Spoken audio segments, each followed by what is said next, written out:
Woke up in the morning, check the charts like it's a habit. Bitcoin hitting numbers got me feeling like a magnet. Ethereum's on fire, gas fees through the roof. DeFi got me yielded, I'm stacking up the proof.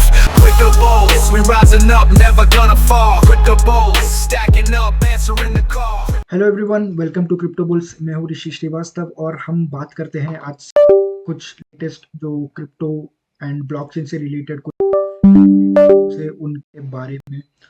तो सबसे पहले हम crypto से बात करने के पहले हमेशा की तरह जो इंडेक्स है, global index basically stock market है, उसके बारे में हम बात करते हैं।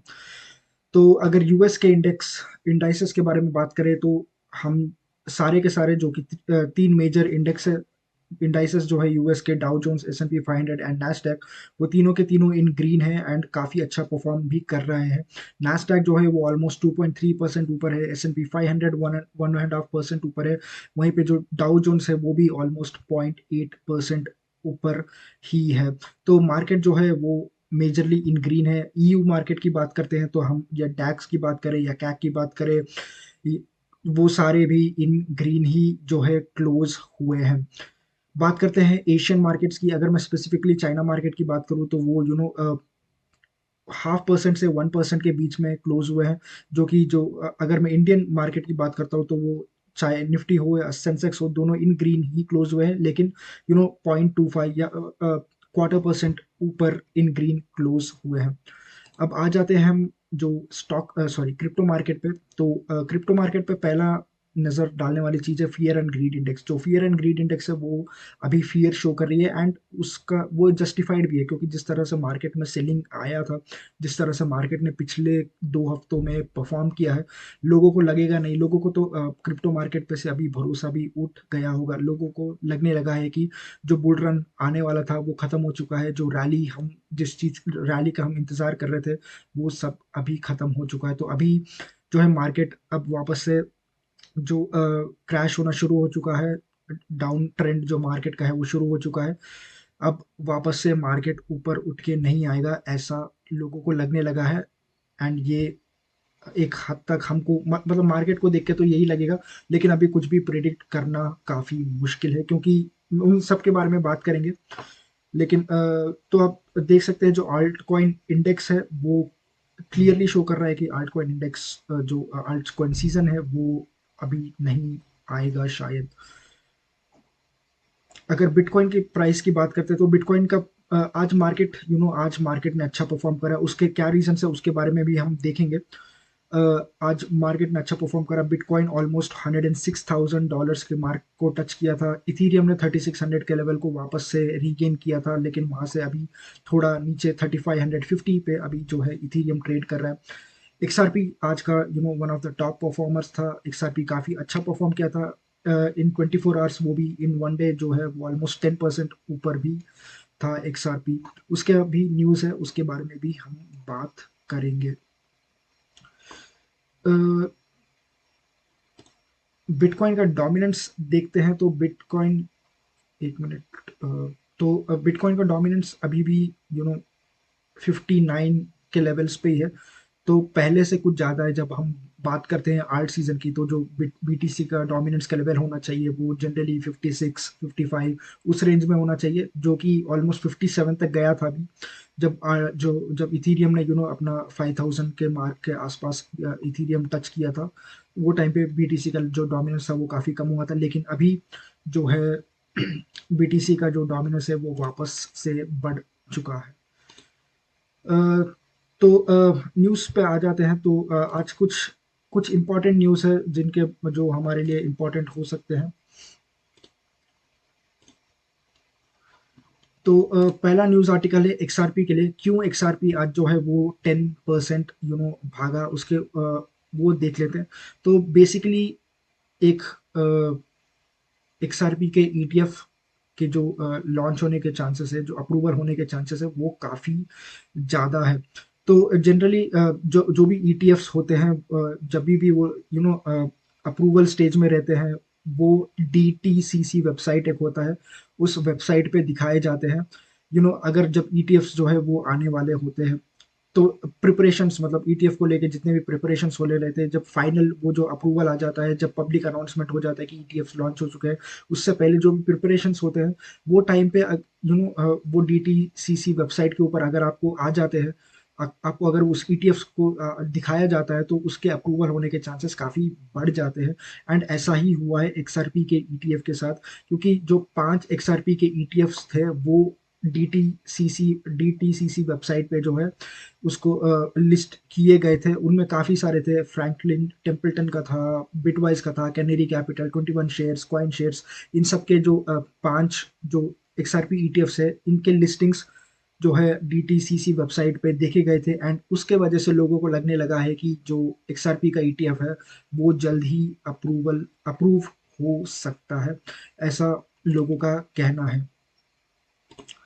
तो रीजन पिछले 40 दिनों से, 1 महीने से ज़्यादा हो गया, ऑलमोस्ट 40 डेज हो चुका था जब यूएस का जो गवर्नमेंट है वो शट डाउन हो चुका था, जहाँ पे एससीसी भी काम नहीं कर रही थी। जो एससीसी के जो सारे एक्टिविटीज़ थे वो पॉज हो गए थे। एंड उसके बाद से जब आज संडे को, सॉरी यानी कल के दिन संडे को, जब सेनेट में वो जो टेम्पररी फंडिंग बिल है वो पास किया गया, उसके बाद से जो है मार्केट में, पूरे मार्केट में, स्पेशली यूएस मार्केट में जो जो एंथुसियाज्म है वो वापस लौट के आया। हम देख सकते हैं, वो हम नंबर्स में भी देख सकते हैं। वो हम अगर स्टॉक मार्केट देखें तो आज नैस्डैक 2.3% ऊपर है, जो S&P 500 1.5% ऊपर है। तो वो क्लियरली शो कर रहा है कि मार्केट में जो है वापस से बुलिशनेस लौट के आ रही है। लेकिन ये जो बुलिशनेस है वो कितना लंबा चलेगी, एंड क्रिप्टो के लिए ये कितना, क्रिप्टो पे इसका कितना बड़ा इफेक्ट होगा वो देखने वाली बात है। लेकिन अभी तो लग रहा है कि एक पॉजिटिव, ये एक काफ़ी पॉजिटिव न्यूज़ है एक्सआरपी के लिए, क्योंकि लोगों को अब लग रहा है कि जैसे ही एससीसी अपना एक्टिविटीज वापस वापस से रिज्यूम करेगी, तुरंत ही हम एक्सआरपी के ईटीएफ का अप्रूवल आता हुआ देख सकते हैं। ऐसा इस रूमर्स, मैं कहूँगा ऐसे स्पेकुलेशंस किए जा रहे हैं। एंड ये आई गेस एक ये सच होने के चांसेस भी ज़्यादा है। अगला न्यूज़, तो कॉइनबेस जो है अपना एक प्लेटफॉर्म लॉन्च करने वाला है टू सेल पब्लिक टोकन्स। तो कॉइनबेस आप सबको पता ही है, एक सबसे one of the world's largest crypto exchanges है। एंड वो खुद का एक नया प्रोडक्ट लॉन्च करने जा रहे हैं, एंड उस प्रोजेक्ट का नाम है मोनाड। तो मोनाड, उसका टोकन होगा मॉन टोकन, वो भी लॉन्च किया जाएगा। तो बेसिकली वो एक जो है ग्लोबल रिटेल इन्वेस्टर्स के लिए एक ऐसा प्लेटफॉर्म बनाना चाहते हैं, जहाँ पे जो पब्लिक टोकन्स, जितने भी जो ब्लॉकचेन से वो अपना पब्लिक टोकन्स लॉन्च करती है, वो इस प्लेटफॉर्म के थ्रू लॉन्च कर पाए। अब सबको पता था, एक टाइम था 2018 से पहले एक एरा था जहाँ पे जो सारे जो ब्लॉकचेन से, जितने भी स्टार्टअप्स से, जितने भी प्रोजेक्ट्स है, ब्लॉकचेन प्रोजेक्ट्स, वो लोग अपना जो है पब्लिक टोकन्स लॉन्च करते थे, जो बेसिकली इनिशियल कॉइन ऑफरिंग होता था, आईसीओस होता था, उसके थ्रू जो है वो लोग पैसा रेस करते थे। जो स्टार्टअप्स थे, जो भी प्रोजेक्ट्स थे, वो आईसीओ अपना टोकन्स जो है सेल करके वो जो है पैसा रेस करते थे, अपने प्रोजेक्ट में लगाते थे, अपने प्रोजेक्ट को बड़ा बनाते थे। एंड उसके लिए भी आपको एक प्लेटफॉर्म चाहिए, तो उसी प्लेटफॉर्म को जो है कॉइन बेस जो है लॉन्च कर रहा है, जहाँ पे ना सिर्फ यूएस के रिटेल इन्वेस्टर्स, बल्कि ग्लोबल रिटेल इन्वेस्टर जो है इस प्लेटफॉर्म पे अपना जो है टोकन्स जो है परचेज कर पाएंगे। जो आईसीओ का जो फॉर्मेट है, उसमें जो है टोकन्स जो है at a very initial stages वो है परचेज कर पाएंगे। एंड वो उस प्लेटफॉर्म का पहला प्रोजेक्ट है मोनाड, जिसको अगले ही हफ्ते जो है लॉन्च किया जाएगा। एंड उसका जो टोकन है मॉन टोकन, वो भी जल्द ही अगले कुछ 1-2 हफ्ते में वो भी लॉन्च हो सकता है।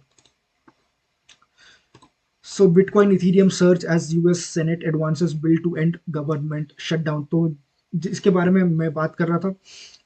तो पिछले 40 दिनों से जो है you know November, sorry October 1 या 2 से जब भी जो है गवर्नमेंट शटडाउन चालू हुआ था, आज जाके या सॉरी कल संडे के दिन जो है सेनेट में फाइनली जो है टेम्पररी फंडिंग बिल पास हो चुका है, एंड ऐसा लग रहा है कि जल्दी गवर्नमेंट जो है, जो गवर्नमेंट का शटडाउन है वो रुक जाएगा, खत्म हो जाएगा, एंड गवर्नमेंट वापस से अपने जो सारे सर्विसेज है, अपने जो सारे एक्टिविटीज है वो वापस से रिज्यूम कर देगी। पता है जो यूएस में कितने प्रॉब्लम्स चल रहे हैं इस गवर्नमेंट शटडाउन की वजह से। काफ़ी सारे जो फ्लाइट्स है, जो काफ़ी सारे जो फ्लाइट अटेंडेंट्स है, जो पायलट्स है, जो भी उस स्पेस में काम करते हैं, एयरवेज एयरलाइन स्पेस में काम करते हैं, उन्होंने काम पे जाना बंद कर दिया क्योंकि उनको सैलरी देने के लिए गवर्नमेंट के पास पैसे नहीं थे, क्योंकि उनका जो बिल है वो पास नहीं किया गया था। जो सारे कितने सारे जो गवर्नमेंट एजेंसीज है, गवर्नमेंट बॉडीज है, वो उन्होंने उनका जो एक्टिविटीज था, उनका जो वर्क था वो पॉज हो गया, क्योंकि गवर्नमेंट के पास पैसे नहीं था उनको देने के लिए। क्योंकि गवर्नमेंट का जो बिल, जो कि फंडिंग बिल, जो कि शटडाउन से पहले ही पास हो जाना चाहिए था, जो सितंबर में ही पास हो जाना चाहिए था, वो अब पास नहीं हुआ था। वो फाइनली जाके 9 नवंबर यानी कल के दिन वो फाइनली सेनेट में पास हुआ है, लेकिन अभी भी हाउस ऑफ रिप्रेजेंटेटिव्स, जो कि कांग्रेस का जो अपर हाउस है, उसमें पास होना अभी बाकी है। उसके बाद उस पे जो प्रेसिडेंट है डोनाल्ड ट्रंप, उनका सिग्नेचर होगा, उसके बाद ही फाइनली ये बिल पास होगा। तो अभी इसमें देखते हैं कितना टाइम लगता है, लेकिन अभी तो देख के ऐसा ही लग रहा है कि जल्दी जो है, जो शटडाउन है वो जो है क्लोज हो जाएगा। एंड इस चीज़ को लेके क्रिप्टो में स्पेशली काफ़ी एंथुसियाज्म है, ना सिर्फ क्रिप्टो में बल्कि स्टॉक मार्केट में भी काफ़ी एंथुसियाज्म है, क्योंकि हमने देखा किस तरह से स्टॉक मार्केट ने इस चीज़ को कितना पॉजिटिवली लिया। एंड हम यही होप कर रहे हैं कि क्रिप्टो को भी ये पॉजिटिवली ही इन्फ्लुएंस करे, एंड क्रिप्टो में वापस से वो ये सब जो भी ये मैक्रो इकोनॉमिक फैक्टर्स की वजह से जिस तरह से क्रिप्टो सफ़र कर रहा है, वो उस से बाहर निकले। क्योंकि जब से गवर्नमेंट शटडाउन चालू हुआ है, फेड के जो स्टेटमेंट्स आए हैं, उन कुछ रीजंस की वजह से जो है क्रिप्टो में काफ़ी बड़ा जो है एक अच्छा खासा हमको क्रैश आता हुआ दिखा था। क्रिप्टो प्राइसेस काफ़ी हद तक 20-25% स्लैश हुए थे। तो वापस से हमको क्रिप्टो को वो प्राइसेस पे देखना चाहते हैं, उससे और ऊपर जाते हुए देखना चाहते थे। वो रैली जिसकी हम काफ़ी टाइम से वेट कर रहे हैं, आर्ट सीजन जिसकी हम काफ़ी टाइम से वेट कर रहे हैं, उसका हमें इंतज़ार है।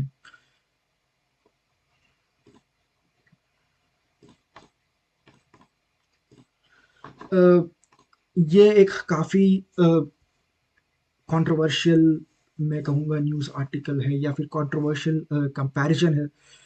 क्योंकि एक साइड पे हमको लगता है कि हाँ, हम एआई बबल में है, लेकिन दूसरे साइड हमको लगता है कि नहीं, एआई शायद एक बबल नहीं है, वो एक्चुअली एक ऐसा टेक्नोलॉजी है जो ह्यूमैनिटी को बेनिफिट करेगा, जिसके वजह से हमें जो टेक्नोलॉजी में इनोवेशन है वो काफ़ी सिग्निफिकेंटली हमको देखने को मिलेगा। लेकिन हम यही चीज़ हम आज से एक 25 साल पहले जाते हैं, जहाँ पे हम इंटरनेट जहाँ पे शुरू हुआ था, इंटरनेट कंपनीज जहाँ पे शुरू हुई थी, जो डॉट कॉम के जो कंपनीज, जो इंटरनेट कंपनीज जब शुरू हुए थे, जो हर दूसरा छोटा सा स्टार्टअप, छोटा सा कंपनी अपने नाम के आगे सिर्फ डॉट कॉम लगा देने की वजह से उनका जो स्टॉक प्राइजेस है वो मल्टीप्लाई हो जाता था एक ही दिनों में। क्या हम वही चीज रिपीट होता हुआ देख रहे हैं? क्या जो आज हो रहा है वो एक एआई बबल क्रिएट हो रहा है या हो चुका है? इन सब के बारे में हमको एक्चुअली सोचना चाहिए, क्योंकि जो 23 से अभी तक यानी 2 साल के अंदर जो नैस्डैक है वो ऑलमोस्ट 130% बढ़ भागा है, लाइक 130%। नैस्डैक जो ना कोई एक पर्टिकुलर स्टॉक के बारे में नहीं बात कर रहे हैं, हम एक बास्केट ऑफ स्टॉक्स, जो टॉप 100 टेक कंपनीज होते हैं यूएस में, उनके बारे में बात कर रहे हैं, एंड वो जो बास्केट है वो 130% बड़ा है। ऑफ कोर्स उसमें मेजर कंट्रीब्यूशन जो है इन्वीडिया का ही है। इन्वीडिया, माइक्रोसॉफ्ट, ये टेस्ला, ये कुछ कंपनीज है जो कि काफ़ी अच्छा परफॉर्म किया है इन्होंने 2 साल के अंदर। लेकिन स्पेशली इन्वीडिया के बारे में बात करते हैं, जहाँ पे हम इन्वीडिया का जो प्राइस, जो बूस्ट आया है इन्वीडिया के जो स्टॉक प्राइस में जिस तरह से राइज आया है, वो हमने पिछले 2 साल में ही देखा है। जब से 2022 अक्टूबर नवंबर के टाइम पे जब चैट जीपीटी लॉन्च हुआ था, उसके बाद से हमने एआई कंपनीज जिस तरह से मार्केट में घुसी है, जिस तरह से एआई कंपनीज में पैसा डाला गया है, पैसा पानी के जैसे डाला गया है एआई कंपनीज में। अ, अब क्या ये आज जाके एक बबल बन चुका है, ये एक सोचने वाली बात है। क्योंकि हम देख सकते हैं जिस मार्केट में जिस तरह से हो रहा है, जिस तरह से हम एक तरफ देखते हैं ओपन एआई जो कि काफ़ी बड़ा एक नॉन प्रॉफिट एनजीओ के जैसे स्टार्ट हुआ था, एक नॉन प्रॉफिट कंपनी के जैसे स्टार्ट हुआ था, लेकिन अभी एक वो धीरे धीरे प्रॉफिट कंपनी प्रॉफिट ऑर्गेनाइजेशन की तरफ बढ़ रहा है। हम देखते हैं इन्वीडिया ओपन एआई में इन्वेस्ट करता है, ओपन एआई इन्वीडिया में इन्वेस्ट करता है। इनडायरेक्टली जो पैसा है एक सर्टेन ग्रुप ऑफ कंपनीज के बीच में ही जो है ट्रांसफर किया जा रहा है। ये हमको क्लियरली हमको दिख रहा है। क्या एआई एक्चुअली में उतना बड़ा एक इनोवेशन है, क्या उतना बड़ा टेक्नोलॉजी है क्या आज के दिन पे? ये सोचने वाली बात है कि जिस जिस तरह से प्राइजेस को, जो कंपनी के प्राइजेस है, स्टॉक प्राइजेस, स्पेशली जो एआई कंपनी के जो स्टॉक प्राइजेस है, जिस तरह से इन्फ्लेट किए गए हैं अभी। I think open AI 500 billion के वैल्यूएशन पे बैठा हुआ है। क्या वो प्राइस जस्टिफाइड है? क्या वो वैल्यूएशन जस्टिफाइड है?